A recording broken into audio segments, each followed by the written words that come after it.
Oi pessoal, espero que estejam todos bem. Vocês vão perceber que o vídeo de hoje ele tá em um cenário diferente, porque ele foi gravado agora nas minhas férias do meio do ano, enquanto ainda tava lá em Juazeiro, Bahia. E eu espero que vocês gostem, foi um bate-papo sensacional que eu tive com a minha amiga Carol sobre o curso de História. E eu também aproveito aqui pra agradecer a ela mais uma vez por ter aceitado o convite de participar aqui e falar um pouquinho sobre o curso dela. E é isso, espero muito que vocês gostem do vídeo. Então, pessoal, hoje eu tô aqui com uma convidada muito especial. Ela é minha amiga de longa data, nós estamos aí juntas desde a sexta série e viramos companheiras de UPE por um tempinho antes de eu mudar de curso. Carol, por favor, se apresenta aí pro pessoal, fala seu nome, seu curso, seu período, sua idade, o que você quiser falar aí sobre você. Olá, meu nome é Carol, eu tenho 21 anos, eu curso História no campus Petrolina, na Universidade de Pernambuco, e eu estou no segundo/terceiro período. O EAD fez uma bagunça enorme na vida da gente, mas eu tô finalizando o segundo período e iniciando o terceiro. Agora vamos conhecer um pouquinho da sua história, né? Você sempre quis fazer esse curso ou ele não era a sua primeira opção? E se não era, qual que era a sua outra opção? Então, vamos lá. O que eu vou compartilhar, assim, hoje aqui é que, tipo assim, História nunca foi o meu curso de primeira opção. Nunca foi. O curso que eu sempre quis, que eu sempre falava no colégio, era o curso de Direito. E eu prestei muitos vestibulares, né, Elisiane? Muitos vestibulares em UNEB, em Enem, para Direito. UNEB é a Universidade Estadual da Bahia, que tem aqui em Juazeiro também, tem o campus aqui. E nunca foi a minha opção, nunca passou pela minha cabeça cursar História. Mas, assim, logo que eu saí do ensino médio, ainda tentei 2 anos, o curso de Direito, mas não consegui. Talvez algum dia eu consiga entrar no curso de Direito, se Deus permitir. Mas, até hoje, tive que entrar em História, porque eu precisava entrar na universidade, eu precisava fazer alguma coisa, né? Eu não podia ficar tão parada. E eu entrei em História, logo que as primeiras aulas começaram, que a questão da apresentação dos professores, os professores sempre perguntavam, né? Se era um curso de primeira opção. E eu sempre dizia, não, eu tô aqui, eu não sei nem por que eu tô aqui, mas eu tinha que fazer alguma coisa, mas o meu curso de preferência era Direito e não História. Assim, no colégio, eu sempre gostei de História, sempre gostei de estudar História. Tinha suas dificuldades, mas acho que devido à influência de professor também, eu conseguia gostar de História muito facilmente. Sim, eu lembro que por um tempo a gente até teve essa mesma paixão por Direito, eu também pensava em fazer esse curso. E depois mudei radicalmente, mudei de colégio, mudei de tudo. E aí eu lembro que você contava que começou a gostar de História lá no ensino médio. Você falava até dos professores que estavam tendo nas aulas e tudo. Porque é uma área de humanas, Sim. né? É uma área de humanas, então eu sabia que humanas era a minha área, porque exatas e biológicas aí não dava pra mim de jeito nenhum. E eu tinha que ir pra área de humanas. E eu me descobri na outra parte, é tanto que a gente até fez revisão juntas pra UNEB, só que pra cursos diferentes, completamente diferentes. Sim. Bom, aí agora começando a falar sobre o curso de História da UPE, propriamente dito.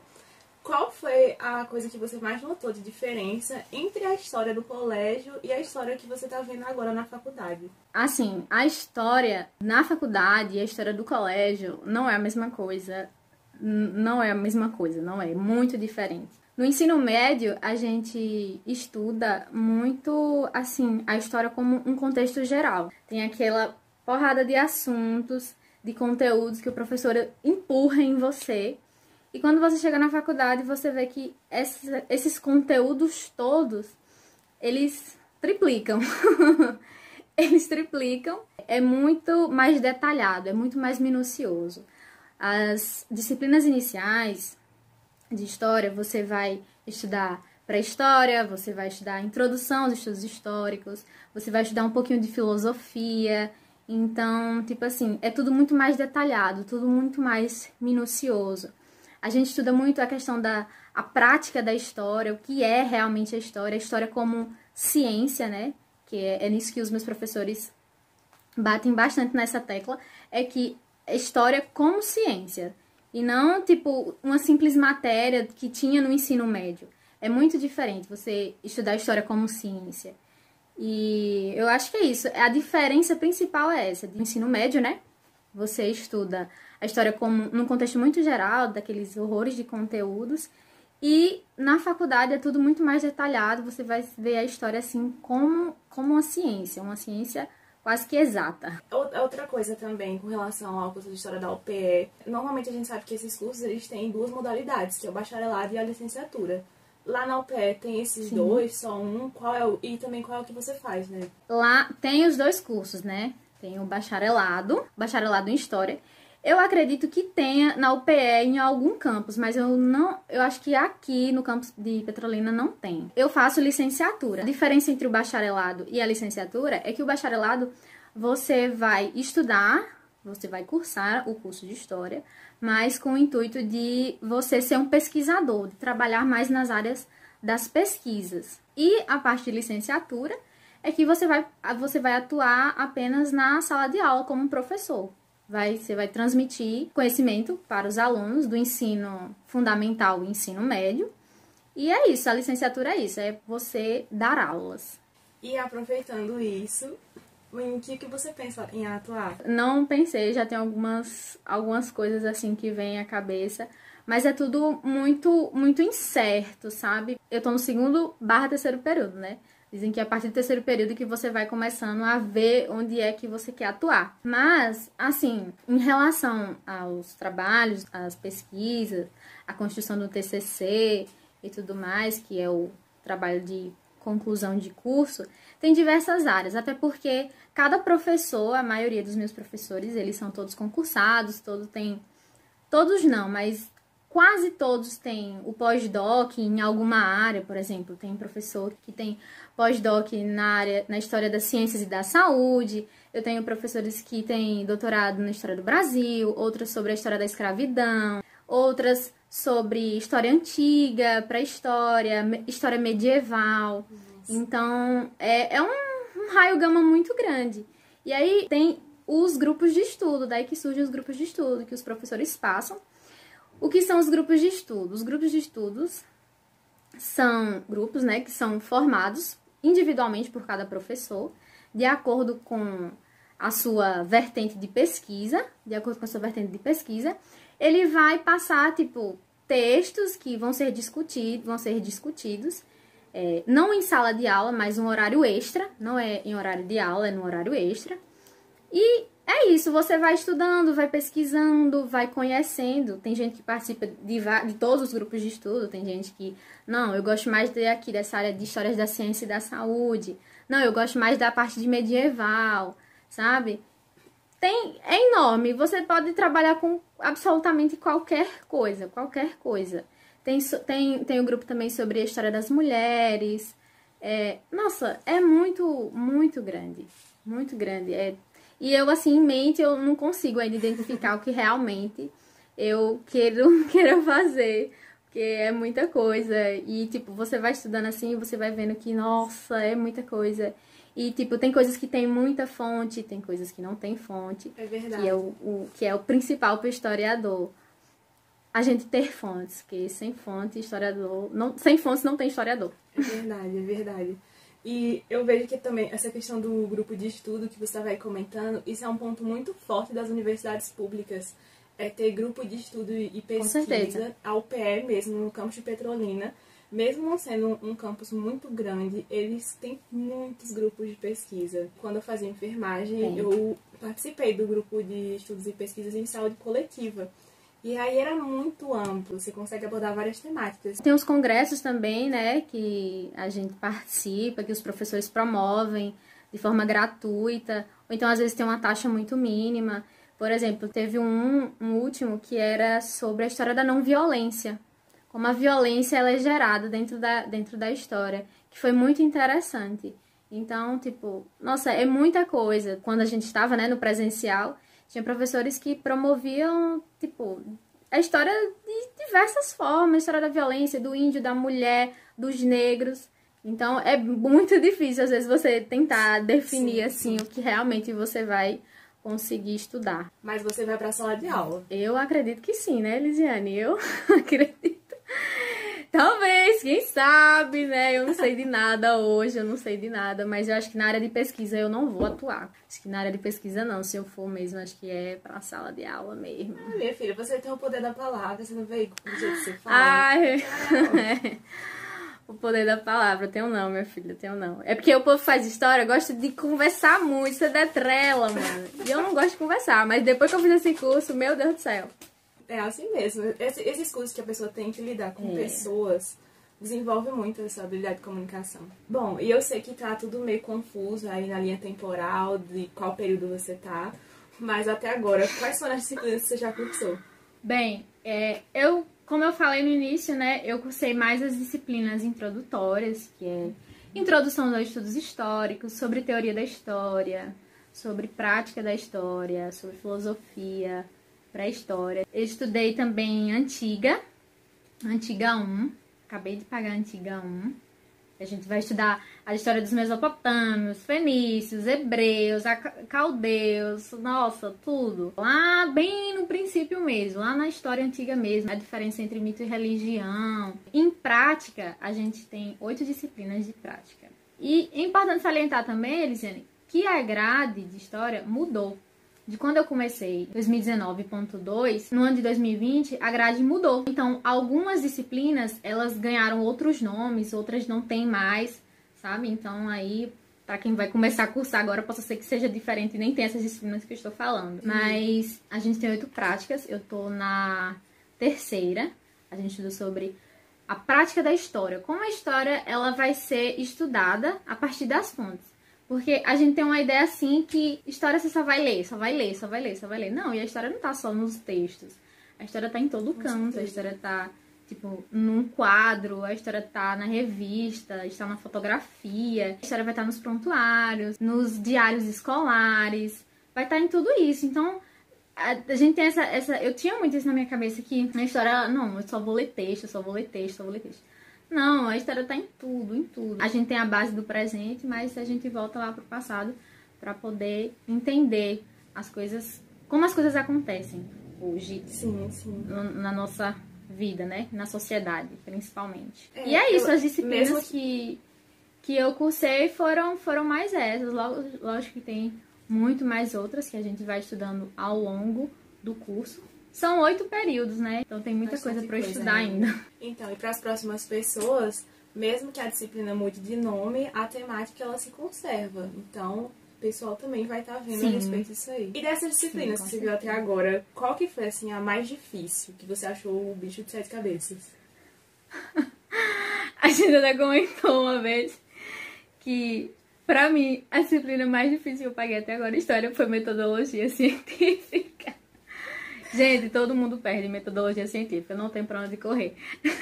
Meu Deus. A não ser que você, tipo, poxa, você escreva assim muito bem, pegue um professor muito mamão com açúcar, porque o que eu peguei, misericórdia. Foi a disciplina mais difícil até agora, porque, assim, história é um curso que, tipo assim, se você não gosta de ler, meu amigo, não vá não. Não vá, porque não vai dar, não vai dar. Ou você gosta de ler, ou você não gosta de ler. Eu gostava muito de ler na minha adolescência. Inclusive influenciada por Elisiane, que é a louca dos livros. Muito. Que é a louca dos livros. Eu gostava de ler. Hoje eu não leio mais nada, porque a faculdade me traumatizou. Mas a leitura é imprescindível. E outra, você também tem que aprender a escrever. O curso de história ele vai lhe abrir a mente assim com uma criticidade muito grande, mas você precisa ter uma boa escrita. Tem que ler e entender os autores que são passados. Existem leituras mais pesadas, existem leituras mais leves. Às vezes você acha que está lendo em árabe, mas no final vai dar tudo certo. Com relação ao sistema de avaliação, como é que funciona? Bem, o sistema de avaliação funciona dependendo de cada professor. A maioria dos professores passam seminários, né, que são divididos em grupo, que aí gera um caos, assim.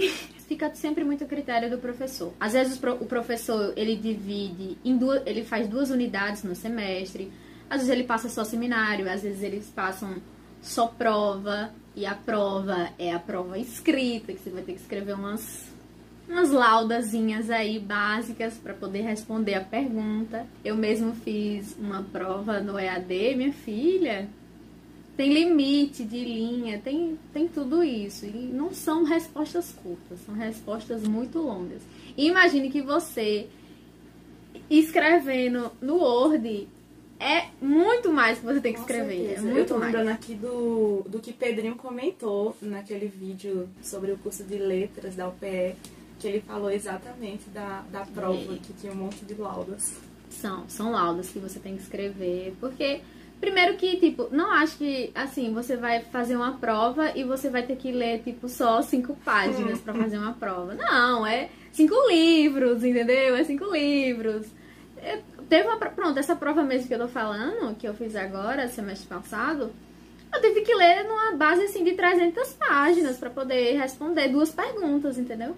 Então, é puxado, você tem que gostar de ler, como eu falei, tem que gostar de ler e ter a habilidade de escrever. Escrever é muito difícil, quando você tem dificuldade é pior ainda. Eu apanhei muito no início, apanhei muito, porque eu não tinha tanta dificuldade em escrita, mas como estava sendo me pedido, eu não tinha tanta experiência. Sim. Mas com o tempo você vai acostumando, vai pegando a malícia das coisas e aí é isso. Mas a questão de avaliação é sempre dependendo do professor. O professor que escolhe sempre como é que ele vai avaliar. E ainda junta a BNT, né? No meio disso tudo. Sim. Essa aí é abençoada. Essas questões da BNT aí, que você perde 1, 2 pontos porque o professor não aceita. É bem complicado. E com relação aos estágios, já caminhando assim mais pro final do curso, com relação aos estágios obrigatórios, como que funciona aí no seu curso? Bem, os estágios, você começa a pagar do 5º ao 8º período e tem, no mínimo, assim, eu acho que 4 estágios obrigatórios. Pelo menos 4 estágios obrigatórios você vai fazer em sala de aula. Então daqui a pouco você já vai estar aí fazendo o seu. É, fé em Deus. Falta o quê? 1 ano pra começar isso, hein? Dependendo aí, né, minha filha? Se a pandemia deixar, se as aulas voltarem, se todo mundo for vacinado, quem sabe um dia eu chego no 5º período. Então, é por isso que eu já vou perguntar sobre o trabalho de conclusão do curso. Vocês têm que apresentar um TCC, defender TCC, como é que é? Monografia? Sim.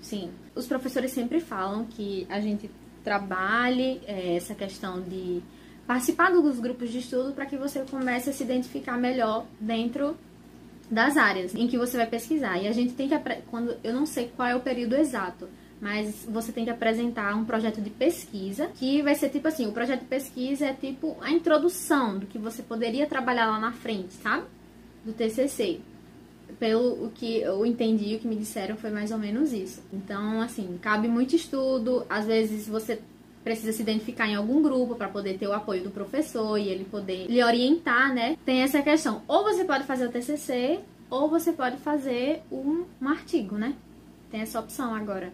Não precisa fazer, tipo, o TCC, aquele trabalhoso todo. Você pode apresentar também um artigo, dependendo da sua área de pesquisa.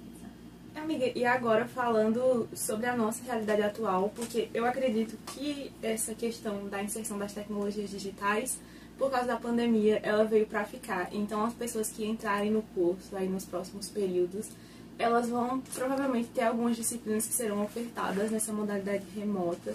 Então, fala aí um pouquinho pra galera como que foi sua experiência aí com o curso nesse ensino remoto agora durante a pandemia. Como é que foi? Bem, a questão do EAD é que, assim, nós que estamos numa universidade pública, sendo ela ou estadual ou federal, sempre vai haver suas limitações e suas dificuldades. A UPE até que não demorou tanto, como eu já vi em outras universidades. Não demorou tanto a voltarem às aulas. Nós tivemos um semestre suplementar, que foi muito curto, foi acho que num prazo de menos de 3 meses, que a gente pôde pagar algumas matérias, algumas disciplinas, mas, assim, o EAD tem sido difícil para todo mundo.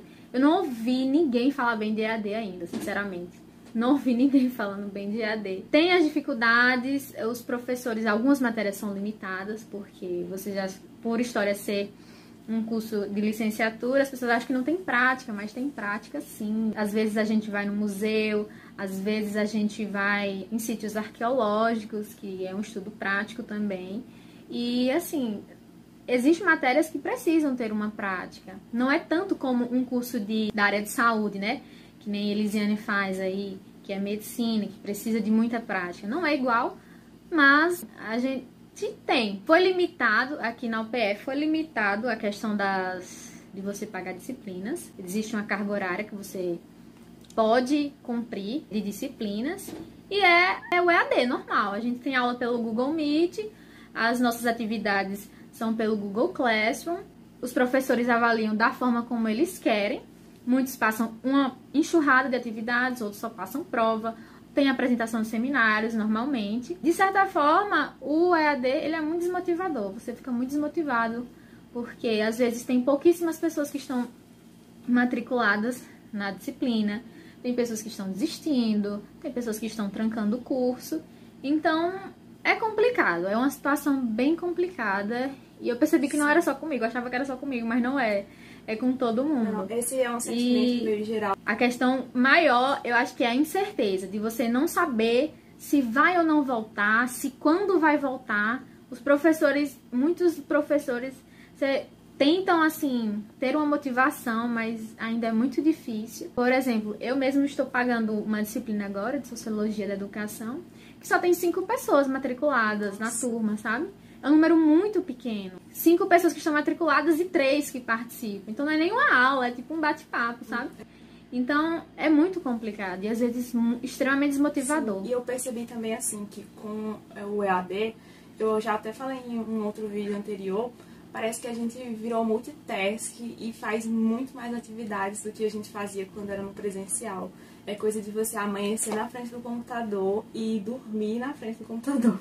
Porque você tem que ficar toda hora preparando a apresentação. E não acabar nunca. Sim, e toda hora aparece alguma coisa pra você fazer, digitar, resumir. As notificações do Google Classroom não param de chegar.